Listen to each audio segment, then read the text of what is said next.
Hey there, I'm Davis Ham with Loud Light. Here's what happened in the 8th week of the Kansas legislative session. Small Kansas cities face potential bankruptcy to deal with the astronomical natural gas bills incurred in the February cold snap.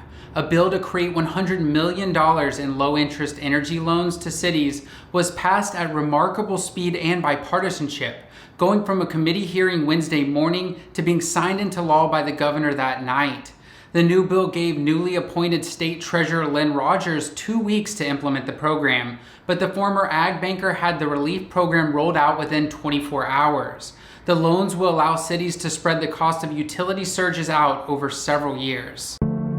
Kansas Republican officials have condemned the American Rescue Plan, which includes $1,400 direct relief checks for most Kansans, and about $1.6 billion in funding for the state.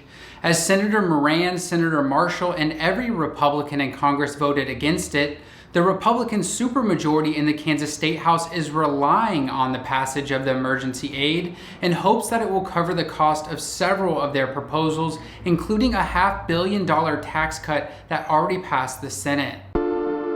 In response to water protector protests at the Standing Rock Indian Reservation, the oil industry has been pushing bills to criminalize environmental and human rights protests across the country.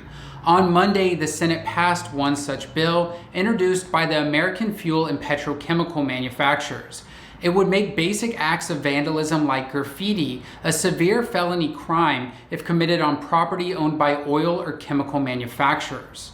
Additionally, it could treat organizations such as churches and indigenous nonprofits that are involved in environmental protest as organized criminal enterprises. The House passed its own version of a bill to restrict the governor and local government's ability to respond during emergencies. The bill includes a process where a small group of legislative leaders can block executive orders and even amend them. A bill passed the House that would lower the age to carry concealed guns from 21 to 18. An amendment to allow college campuses to determine their own gun policies was shot down, meaning that the bill would allow virtually all students on public Kansas colleges and universities to carry hidden guns.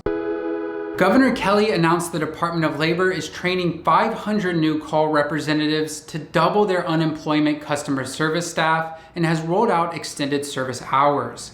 Meanwhile, House Republicans passed a major unemployment bill that would immediately reduce how long Kansas workers are eligible to receive unemployment.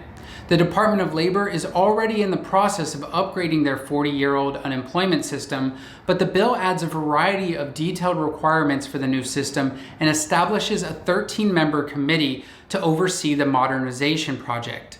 Additionally, it calls for $450 million to be transferred into the unemployment fund from the state aid portion of the federal American Rescue Plan, which hasn't yet passed. We're officially halfway through the legislative session, and the legislature is taking this coming Monday and Tuesday off. Thanks for liking, sharing, and donating. Stay tuned, stay engaged, and until next time, thank you so much, Kansas.